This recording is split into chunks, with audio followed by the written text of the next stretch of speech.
حضرت ابن مسعود رضی اللہ عنہ نے بیان کیا کہ ہم نبی کریم صلی اللہ علیہ وسلم کے ساتھ جہاد کیا کرتے تھے اور ہمارے ساتھ بیویاں نہیں تھیں، اس لیے ہم نے کہا یا رسول اللہ صلی اللہ علیہ وسلم ہم اپنے آپ کو خصی کیوں نہ کر لیں؟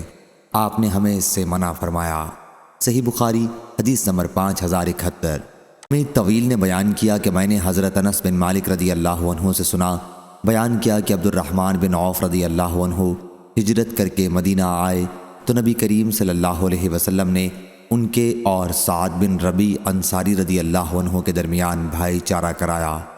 سعد انصاری رضی اللہ عنہ کے نکاح میں 2 بیویاں تھیں۔ انہوں نے عبد الرحمن رضی اللہ عنہ سے کہا کہ وہ ان کے اہل بیوی اور مال میں سے آدھا لے لیں۔ اس پر عبد الرحمن رضی اللہ عنہ نے کہا کہ اللہ تعالیٰ آپ کے اہل اور آپ کے مال میں برکت دے، مجھے تو بازار کا راستہ بتا دو۔ چنانچہ آپ بازار آئے اور یہاں آپ نے کچھ پنیر اور کچھ گھی کی تجارت کی اور نفع کمایا۔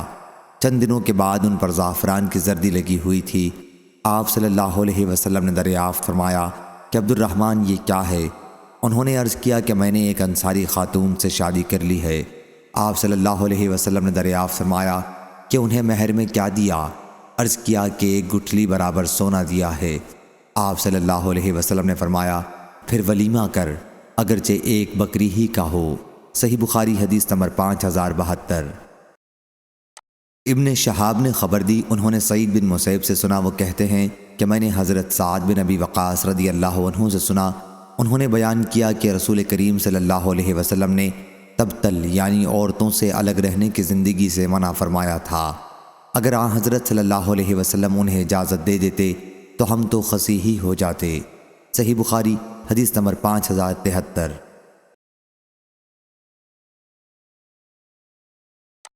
سعید بن مسیب نے خبر دی اور انہوں نے حضرت سعد بن ابی وقاص رضی اللہ عنہ سے سنا، انہوں نے بیان کیا کہ نبی کریم صلی اللہ علیہ وسلم نے حضرت عثمان بن مظعون رضی اللہ عنہ کو عورت سے الگ رہنے کی اجازت نہیں دی تھی۔ اگر آن حضرت صلی اللہ علیہ وسلم انہیں اس کی اجازت دے دیتے تو ہم بھی اپنے کو خصی بنا لیتے۔ صحیح بخاری حدیث نمبر 5074۔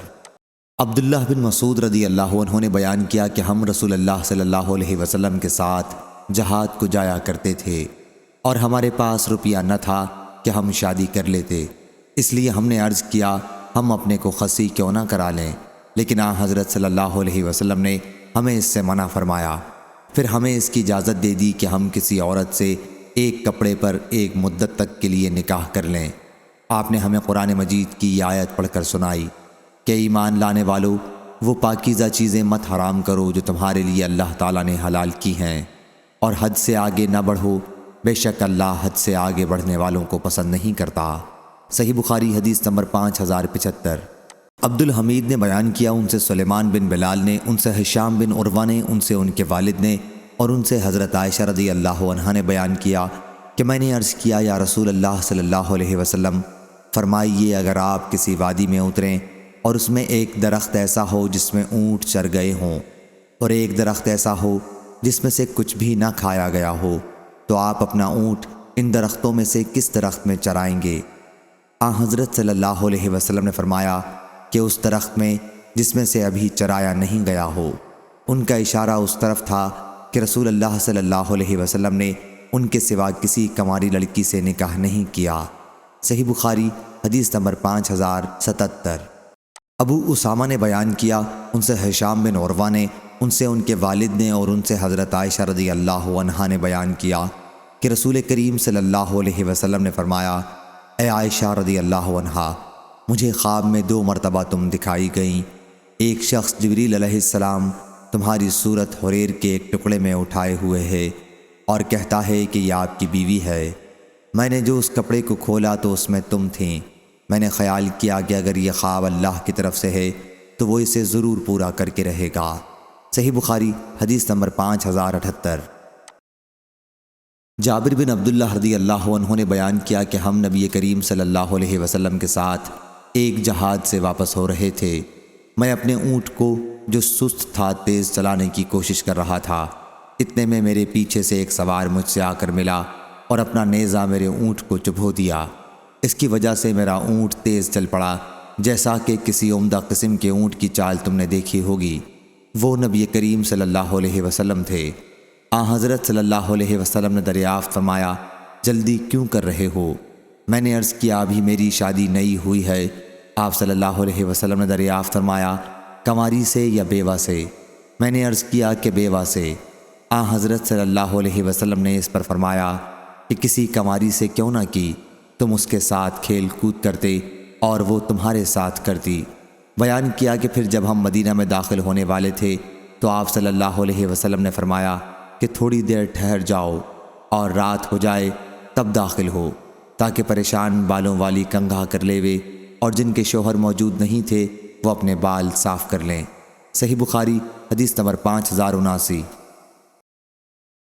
عبداللہ بن یوسف تنیسی نے بیان کیا، کہا ہم سے لیث بن سعد نے، ان سے یزید بن حبیب نے، ان سے عورات بن مالک نے اور ان سے عروہ رضی اللہ عنہ نے کہ نبی کریم صلی اللہ علیہ وسلم نے عائشہ رضی اللہ عنہا سے شادی کے لیے ابو بکر صدیق رضی اللہ عنہ سے کہا۔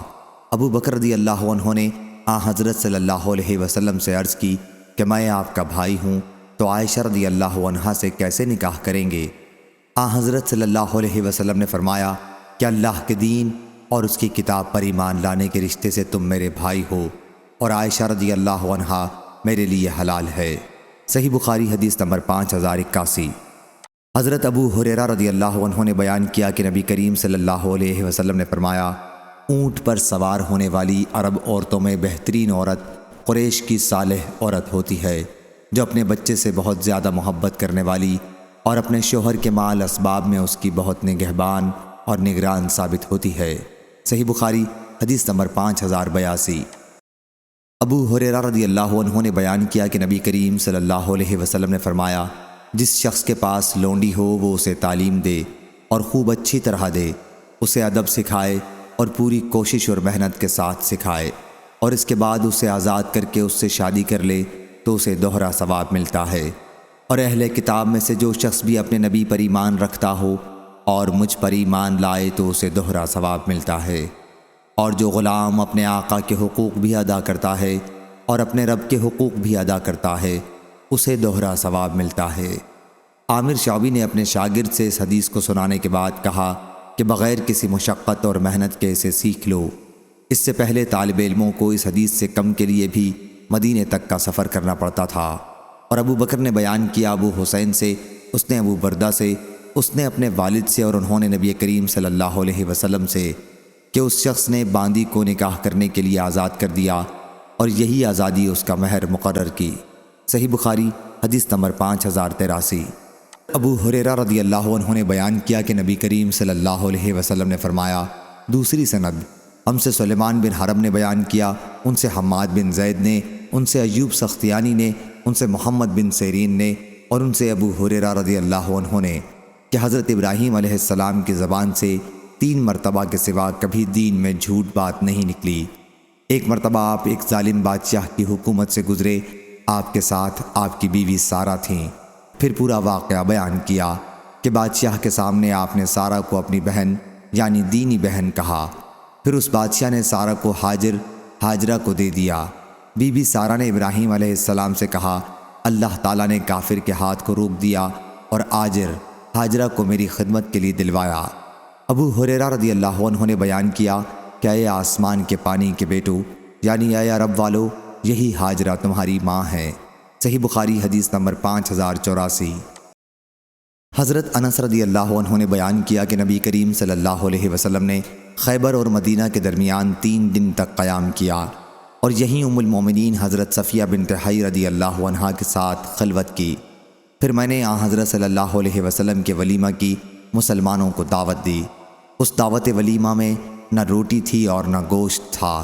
دسترخوان بچھانے کا حکم ہوا اور اس پر کھجور، پنیر اور گھی رکھ دیا گیا، اور یہی حضرت صلی اللہ علیہ وسلم کا ولیمہ تھا۔ بعض مسلمانوں نے پوچھا کہ حضرت صفیہ رضی اللہ عنہا امہات المومنین میں سے ہیں، یعنی حضرت صلی اللہ علیہ وسلم نے ان سے نکاح کیا ہے یا لونڈی کی حیثیت سے آپ نے ان کے ساتھ خلوت کی ہے؟ اس پر کچھ لوگوں نے کہا کہ اگر حضرت صلی اللہ علیہ وسلم ان کے لیے پردے کا انتظام فرمائیں تو اس سے ثابت ہوگا کہ وہ امہات المومنین میں سے ہیں۔ اور اگر ان کے لیے پردے کا اہتمام نہ کریں تو اس سے ثابت ہوگا کہ وہ لونڈی کی حیثیت سے آپ کے ساتھ ہیں۔